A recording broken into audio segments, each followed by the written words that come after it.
시청자 여러분 안녕하십니까. 굿모닝 인포뉴스 경제연풍 시작합니다. 서울 아파트 전세 가격이 86주 만에 하락으로 전환했습니다.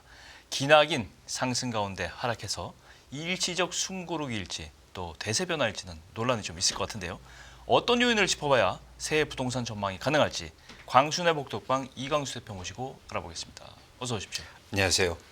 정말 긴 상승 이후에 이제 네. 하락, 이 하락이 의미가 있는지 모르겠는데 일단 네. 부동산원 어제 발표한 주간 아파트 가격 동향부터 보면 서울 이달 첫 주에 서울 아파트 전세 가격이 전주 대비 0.01% 떨어졌습니다. 근데 네. 떨어진 거에 의미가 있을 뿐이지 사실 폭은 거의 뭐 미미하다 이렇게 그렇죠. 보여지는데 네. 말씀드린 대로 이제 86주 만에 떨어진 거예요. 강남구, 성동구, 동대문구 12곳의 전세 가격이 특히 하락을 했는데 전세가 하락이 좀 일시적인 건지 논란이 있을 것 같은데 어떻게 보세요?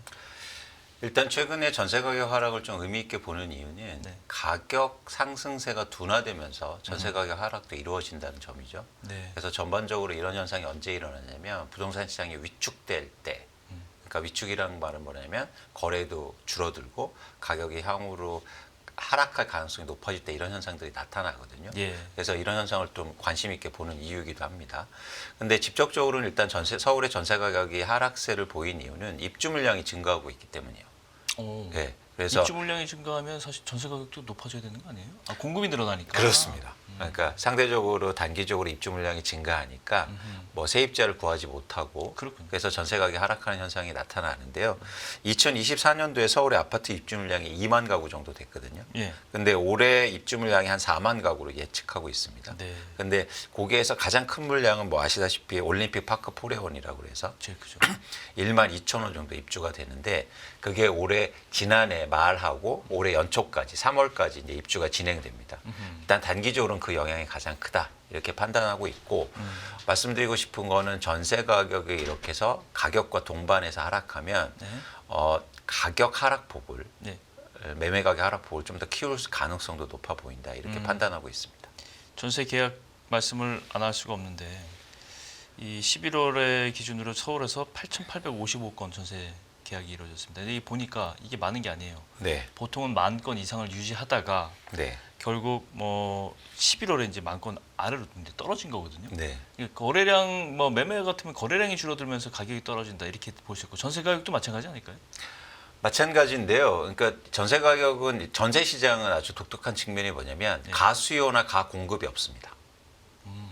그러니까 예를 들어서 전세 가격 오를 것 같아서 나 전세 2채 해놔야지 이런 분은 없지 않습니까? 없죠. 그래서 철저하게 실수요와 실공급만 있거든요. 그렇죠. 그러니까 지금 전세나 임대차 시장에서 월세 거래도 마찬가지인데 네. 거래량이 감소하고 있다는 말은 뭐냐면 예.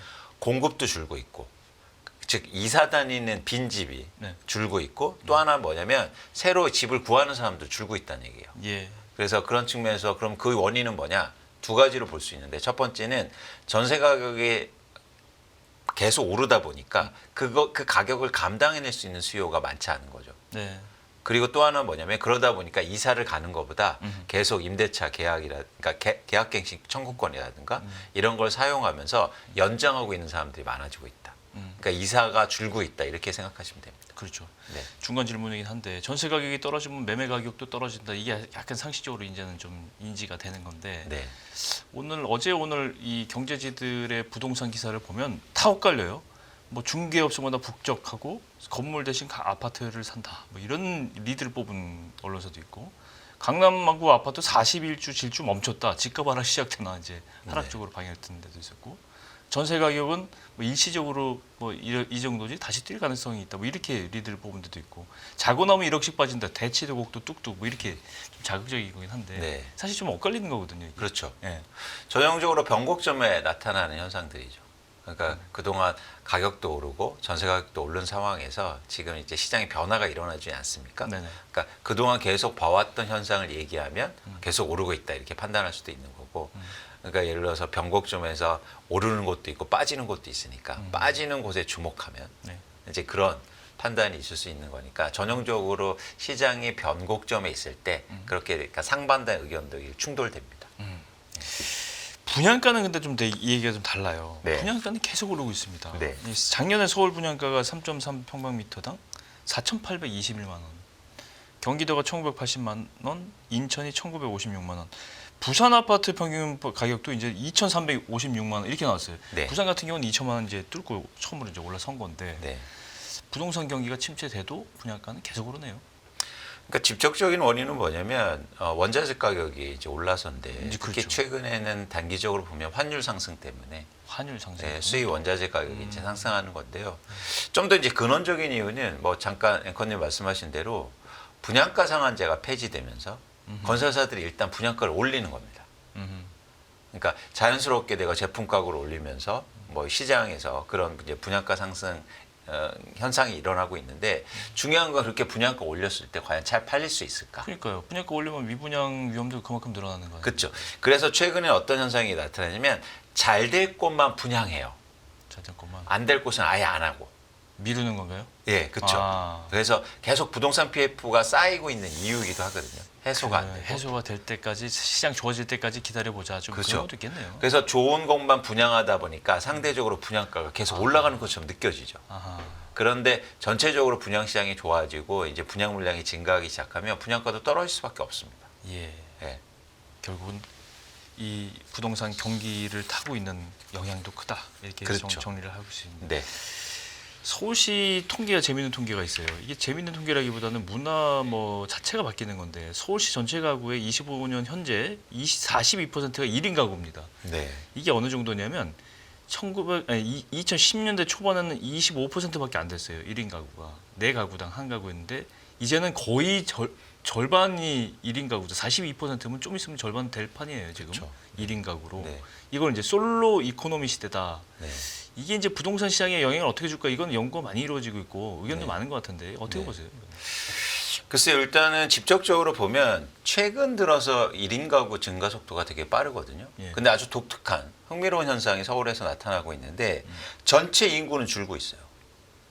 그러니까 서울의 인구가 1,000만이 깨졌거든요. 아, 서울시 인구는 줄고 있는데 그렇죠. 1인 1인 가구가 증가한다는 거죠. 그러니까 뭐냐면 2024년도 서울시 인구가 963만 명인데 네. 10년 전 대비해서 거의 65만 명이 감소했습니다.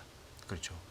그 얘기는 뭐냐면 서울의 집값이 비싸고 살기 힘드니까 가족은 빠지는데 1인 가구 비중은 증가하고 있다는 거거든요. 서울에서 직장을 다닌다거나 그렇죠. 이런 사람 학교를 다닌다거나 이러면 이제 안에 남아 있고 이건 뭐냐면 전형적으로 어떤 현상이냐면 지방이 위축되고 있기 때문입니다. 그러니까 지방의 일자리가 감소하고 그렇죠. 지방에 이어서 학교라든가 이런 것들이 더 위축되다 보니까 서울로 더 집중되고 그런데 이게 건전하게 서울의 인구 증가라든지 그러면서 자산 가격 상승, 부동산 가격 상승으로 이어지는 게 아니라 1인 가구는 증가하는데 인구는 감소하는 그런 현상이 나타나는 거죠. 그래서 대도시에 이런 현상이 나타나는 건 건전하지 않은 변화입니다. 여러 가지 성장이라든가 어떤 도시의 뭐 이렇게 생산성을 볼 때 그런 측면에서는 저희가 이런 변화를 좀 관심 있게 볼 필요가 있는 거죠. 이거는 뭐 건설사들이 앞으로 집을 건설할 때 어떤 뭐 1인 가구를 중심으로 해서 뭐 건축을 한다든가 이런 것도 많이 파생 영향이 좀 있을 것 같아요. 이게 영향이 지속되면. 근데 그런 얘기들을 많이 하는데요. 네. 그렇게 하면 안 됩니다. 건설사들이. 네. 왜냐하면 1인 가구가 그 가격을 감당해낼 수 있는 수요가 아니에요. 그래서 1인 가구가 증가한다고 해서 막 아하. 1인 가구 주택을 많이 전용을 짓다. 짓고 그건 안 팔린다는 거죠. 그러니까 임대 시장은 형성될 수 있어도 매매 시장으로 이어지고 분양이 될 가능성도 없다. 그래서 사실 건설회사 중에서 그걸 예측해서 서울에서 1인 가구 아파트 만들고 이런 데들이 있죠. 장사가 되게 어렵습니다. 아 그래요. 네. 결과는 어려웠다. 네. 재밌는 현상이네요. 그것도. 네. 바뀐 제도가 올해부터 이제 부동산 관련해서도 많은데 네. 1주택자가 올해부터는 지방에 준공 후에 미분양 주택 구입하면 양도 종합부동산세 상정할 때 1세대 1주택 특례를 적용한다. 그러니까 뭐 1가구 2주택 해도 된다는 거잖아요, 이거는. 그렇습니다. 세제 혜택을 주겠다. 그렇죠. 뭐 부동산 시장 어려운 시장 상황을 좀 지방의 네. 상황을 개선하는 데 도움이 될까? 이게 좀 의문스러운데 어떻게 보십니까? 그러니까 이 말은 뭐냐면 결국엔 지방의 미분양 아파트를 투자 목적으로 한 채 사면 어떻겠냐. 그걸 유도를 하는 거죠. 그렇습니다. 그렇게 해서라도 미분양을 해소하겠다. 그렇죠. 근데 투자자들이 어떤 자산을 살 때 네. 세금을 깎아준다고 사지 않습니다. 돈이 될 때만 사죠. 그 가격 인상을 기대할 수가 있어야 될 거예요. 그렇죠. 아무리 세금을 많이 내도 저희가 미국의 주식 사는 이유는 세금이 낮아서가 아니잖아요. 그렇죠. 시세 상승을 그렇죠. 생각하니까 나스닥이 올라갈 것 기대하니까. 같으니까 투자하는 거죠. 그렇죠. 그래서 투자자들이 이렇게 세금을 깎아준다고 해서 과연 집을 살까? 저는 제한적이다라고 보는 거고요. 이런 효과가 바로 나타나기는 좀 어렵지 않느냐. 근본적으로 지방에 다른 변화가 일어나야겠죠. 뭐 좀 급작스러운 질문이긴 하지만 네. 그렇기 위한 전략이 있다면 평소에 생각하신 전략이 있습니까? 지방 미분양 활성화 해소를 위해서. 저는 지방의 어떤 전략적인 산업의 배치가 필요하고, 구조적으로. 네, 그렇죠. 그리고 지방의 어떤 경제의 근본적인 활성화라든지 그 중에서 저는 가장 관심 있는 건 사실 교육이거든요. 교육. 네, 지방의 교육을 분산시켜서 음흠. 교육 수요를 나눠주고, 그다음에 또 생산 기반을 나눠주면 부동산 시장은 자연스럽게 살아나는 겁니다. 이게 경제 문제가 아니라 사회 행정 문제로 들어가야 돼요. 그렇죠. 그러니까 우리가 부동산 문제를 해결하기 위해서 부동산에 집중해서는 문제 해결이 안 되고, 그런 것 같아요. 그러니까 전반적으로 시장의 변화가 일어나야죠. 음. 네, 그러기 위해서는 이게 너무 단기적으로 문제를 해결하지 말고 음흠. 좀 긴 안목에서 맞습니다. 지방 시장과 그리고 이런 어떤 광역시라든가 접근을 해봤으면 좋겠다라는 말씀을 드리고 싶습니다. 지방 미분양도 문제지만 빈집도 문제고 뭐 여러 구조적인 문제가 많습니다. 이걸 좀 맞습니다. 전체적으로 들여다보는 종합 대책이 필요한데 이런 핀셋 대책은 약간 한계가 있다. 저는 그렇게 생각을 합니다. 그렇죠. 근데 그 핀셋이란 말에 앵커님 말씀하신 게 저는 관심이 많은데요. 그 핀셋이라는 거 어떤 거냐면 그런 지방을 개발할 때 다 같이 개발하는 게 아니라 핀셋으로 해서 딱 특정한 지역을 한번 모델링해서 개발했으면 좋겠어요. 그게 예를 들어서 뭐 효과를 내서 다른 데로 확산되는. 근데 우리는 지방을 얘기할 때 정치적 고려를 하다 보니까 그런 방향성을 할 때 다 나눠 갖기식이거든요. 그죠. 뭐 신도시하고 뭐 이런 식으로 크게 그냥 혁신도시면 여기도 하나, 저기도 하나, 뭐 저기도 그렇게. 하나 이러거든요. 근데 집중해서 하나를 모델링해서 발전시키면 그게 확산되는 그런 모델을 가져갔으면 좋겠다라는 생각을 갖고 있습니다. 올해 우리 대표님께서 그런 아이디어를 좀 내서 네. 발제를 하고 발의를 좀 해보시는 게 어떻습니까? 좋습니다. 근데 올해 걱정거리가 이제 건설사 리스크예요. 네. 국내 건설사 부채 비율이 이제 계속 증가했다는 걸 알고 있는데 시공 능력 평가 상위 10대 건설사 중에 3곳이 이 부채 비율 200%가 넘어서 이제 네. 랭킹 나쁜 랭킹 순위권에 포함이 돼 버렸습니다. 네. 이게 6위가 GS건설, 8위가 롯데건설, 9위가 에코플랜트, SK 에코플랜트인데 에코플랜트 같은 경우는 부채 비율이 251%까지 올라왔다는 이 정도면 좀 200%가 넘어가면 일단 좀 이게 굉장히 위험하다 이 신호 아닙니까? 그렇죠. 저도 이제 건설사 회사를 다녔지만 기본적으로 건설사가 이제 100% 중반대 정도가 돼야 좀 네. 안전하다고 보는데 200%가 넘었다는 건 상대적으로 경고등이 켜졌다고 볼 수 있는 거고요. 그러니까 앵커님 말씀하신 게 이제 10대 건설사 말씀드렸는데 30대로 좀 범위를 넓혀보면 30대 건설 중에서 분기 보고서를 발표한 23개 건설사의 부채 비율을 보면 11개 업체가 200%가 넘습니다. 아이고. 그러니까 뭐냐면 50%가 넘는 거죠. 예. 그 중에서 400% 넘는 데도 있어요. 그러니까 전반적으로 지금 건설사들이 업황을 안 좋다 보니까 회사들이 부채 비율이 높아지고 있다는 거고요. 예. 특이한 점이 있습니다. 건설업은요. 건설 회사별로 차별점이 크지 않아요. 네. 그러니까 무슨 얘기냐면 아파트 브랜드만 차이가 났지. 아파트가 뭐 크게 차이 나는 제품이 아니지 않습니까? 그렇죠. 그렇기 때문에 이렇게 업황이 안 좋으면 대부분 건설사들이 동일하게 안 좋아지는 모습을 보입니다. 네. 그래서 이런 현상들은 지금의 한국의 건설업이 상당히 안 좋은 거를 반영하고 있다. 이렇게 이제 생각하시면 됩니다. 대표적으로 이제 신동아 건설 얘기 안 할 수가 없는데 그렇죠. 파멜리에 네. 이걸로 유명하죠. 네. 지난 6일에 법원에 회상 절차 개시를 신청을 했습니다. 이게 2019년에 워크아웃 졸업을 했거든요. 네. 근데 다시 또 이렇게 5년 2개월 만에 또 이렇게 회상 절차 개시를 내린 건데 한 건데 이게 신동건설이 시공평가 58이에요. 네. 이 굉장히 뭐 이게 58이면 굉장히 뭐 중위권 같지만 그렇지 않거든요. 맞습니다. 굉장히 주요 중견건설사 중에 하나인데 이 정도와 이 정도 되는 기업들도 이렇게 기업 회상 절차 신청하는 정도면 전체적인 다른 회사들도 이렇게 되지 않으려는 보장이 없다. 그렇죠. 이런 위험 약간 시그널이 있을 것 같은데 어떤 의미가 좀 있을지. 맞습니다. 그러니까 말씀드린 대로 이게 건설 업황이 전부 다 공유하기 때문에 네. 차별점이 크지 않기 때문에 한 회사가 어렵다는 건 전체가 어렵다는 걸 방증하는 거고요. 직접적으로는 신동아 건설이 부채 비율이 429%였는데 지금 아주 이 근본 직접적인 원인은 만기가 60억 원짜리 이제 이거를 못 갚아서 이런 현상들이 나타나거든요. 근데 올해 만기로 돌아오는 게 2천억 원이 넘었습니다. 예, 그러니까 상대적으로 어려운 상황이었고, 근데 원인은 뭐냐? 예. 그러니까 근본적인 원인은 부동산 경기가 안 좋았었는데, 그러니까 아까 말씀하셨는데 2019년도에도 어려운데 또 어려운 거냐? 그렇죠. 이 지점에서 제가 말씀드리고 싶은 거예요. 왜 그걸 계속 반복하고 있냐고요. 그러니까 왜냐하면 이 현상들이 일어나는 이유가 부동산 시장이 좋아지면요, 후행해서 땅을 막 사고 사업을 확대시킵니다. 근데 계속 이 상태가 유지되지 않으니까 어려워지는 거예요. 그렇죠. 전 반대가 돼야 된다. 그러니까 어려울 때 투자하고 해서 좋아질 걸 기대해야지, 막 좋아지고 엄청나게 화랑일 때 거기 뛰어들거든요. 이런 현상을 계속 반복하고 있어요. 그러니까 안타까운 거죠. 그러니까 오히려 지금 예를 들어서 이렇게 건설사가 어려워지면 또 이제 경기가 안 좋아지고 하면 쉽게 말해서 바닥을 또 찍거든요. 그때 사업을 또 진행하고 예를 들어서 뭐 땅도 사고 이래야 되는데, 항상 시장이 꼭지일 때 쉽게 말하면 이런 사업을 확대하고, 이게 좀 안타까운 거죠. 네. 건설 사업은 사실은 후방 산업이기 때문에 이게 건설 사업만의 문제가 아니란 말이죠. 네. 밑에 달려 있는 산업들이, 연관 산업들이 얼마나 많습니까? 그렇죠. 각종 뭐 이 설치라든가 뭐 자재라든가 이게 수천 수만 업체들이 거기 밑에 딸려 있는데, 네. 이렇게 되면 이제 하도급 업체들이 자금 압박으로 당연히 이어지는 거고, 신동아 하나만 하더라도 이런 건설사들이, 대형 건설사들이 몇 개만 이렇게 하면 굉장히 그 밑에 있는 업체들이 뭐 어려움을 받고 있고, 또 지방 미분양 이것도 이제 더 악화될 거고, 여기 뭐 하나씩 둘씩 터지면 위기를 자꾸 제가 말씀드리는 이유가 이게 연쇄 고리가 심상치 않은 구조를 가지고 있다는 걸 강조드리기 말씀드리는 거거든요.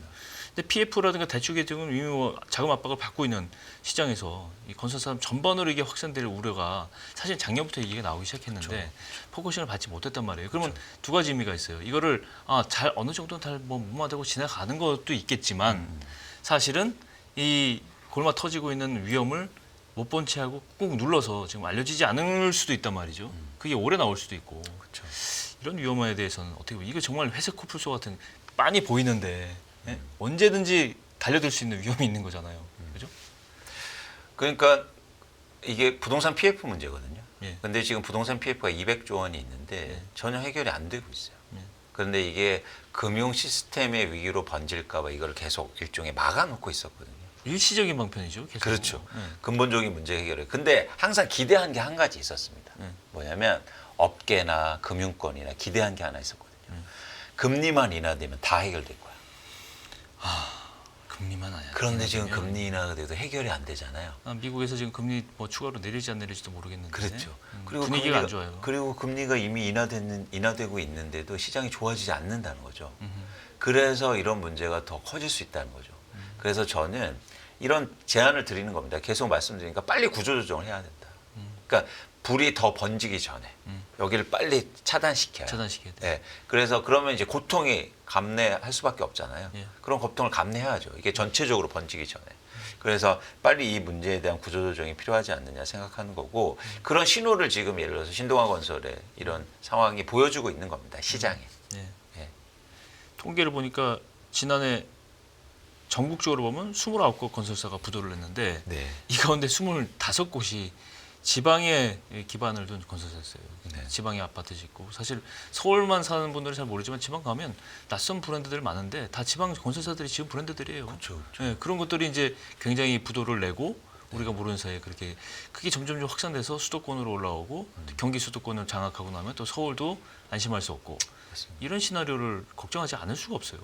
맞습니다. 그래서 부동산은 전체적으로 일종의 자산 시장이기 때문에 거기에서도 심리가 적용되는데, 이런 불안한 현상들이 계속 형성되면 수요를 위축시키게 되는 거죠. 그러면 집을 살려는 사람들도 좀 이렇게 꺼리게 되고, 지방이 이렇게 어려워? 건설사가 망해? 그럼 지금 분양 받아도 돼? 이 건설사는 괜찮은 거야? 그럼 분양이 더 안 될 거 아닙니까? 네. 그러니까 악화가 더 악화를 구축하는 그런 현상들이 나타날 수 있기 때문에, 제가 말 때 뭐 정치도 그렇지만 경제도 굉장히 속도가 중요하다. 이런 불확실성을 제거하는 게. 그런 차원에서 특히 한국의 이런 부동산 PF 문제라든가 건설사의 문제에 대해서 관심 있게 봐야 됩니다. 앵커님 말씀하신 대로 건설업이 중요한 이유는, 건설업은 사실은 제조업이 아니고 서비스업이거든요. 그래서 수많은 협력 업체가 있고 그렇죠. 그리고 우리는 이제 업계에서는 출력 인원이라고 하는데 고용 인력이 되게 커요. 고용 효과도. 유발 효과가 큰 산업이다. 그렇습니다. 그리고 또 고용 계층이 뭐냐면 저소득 계층이 상대적으로 많단 말이죠. 그렇겠죠. 그래서 건설업이 상대적으로 어려워지면 더 경기가 안 좋아지고 민간 경기가 안 좋아지고. 그렇습니다. 소비가 더 위축되는 거죠. 그렇죠. 그러니까 소비 한계 성향을 보면 저소득층이 소비를 더 많이 하지 않습니까? 그러니까 절대 금액이 아니고. 예. 그렇죠? 예. 그런 측면에서 저희가 국내 경기 차원에서도 이런 민간의 건설, 특히 국내의 건설 경기에 대해서 관심을 많이 가질 필요가 있습니다. 그렇군요. 오늘 두루두루 뭐 새해 첫날 나오셔서 얘기를 많이 해주셨는데 무거운 얘기만 해서 그러니까요. 네, 기쁜 얘기를 다음에는 기쁜 얘기 제가 들고 오겠습니다. 어떻게 해야 될지를 대해서 네. 어떻게 살 것인가 또 중요하지만 네. 저 대표님 저서 얘기인데 네. 이제 어떻게 할 것인가도 좀 고려를 해주시면 알겠습니다. 좋겠고 네. 마지막으로 이제 올해 전체 전적인 서울뿐 아니에요 전국 부동산 시장 전망 좀 리뷰가 있다면 간단하게 좀 부탁드리겠습니다. 네, 올해 저희가 전망하는 건 상반기에는 거래량이 전체적으로 보면 거래량이 감소하는 구간을 지나다가 하반기에는 가격 하락폭이 좀 더 커질 것으로 예상하고 있습니다. 하락폭이 커질 것 이유는 수요가 감소한 상황에서 하반기로 갈수록 공급이 증가하고 있기 때문이에요. 여기서 공급은 집을 갖고 있는 분들이 시장에 내놓는 매물의 양이죠. 그래서 일반적으로 지금 시장의 상황은 상저하고를 얘기하시는 분들이 많더라고요. 오히려 거꾸로. 네, 근데 저는 하반기로 갈수록 하락폭이 좀 더 커지지 않을까 그런 전망을 하죠. 하고 있습니다. 네. 이게 집을 사려는 분들한테는 뭐 좋은 소식이지만 경기 전체적으로 보면 좀 우울한 소식이 하네요. 그렇죠, 그렇죠. 그런데 뭐 이게 계속되면 우울할 수 있는데 또 그런 시장이 와야 또 회복되는 시간도 올 수 있거든요. 그래서 그런 차원에서는 너무 이렇게 뭐안 좋다라는 차원에서 받아들이지 않으셨으면 좋겠습니다. 알겠습니다. 네. 광순회복 뚝방 이건수 대표님과 부동산 시장 동향 전망까지 살펴봤습니다. 오늘 말씀 고맙습니다. 고맙습니다.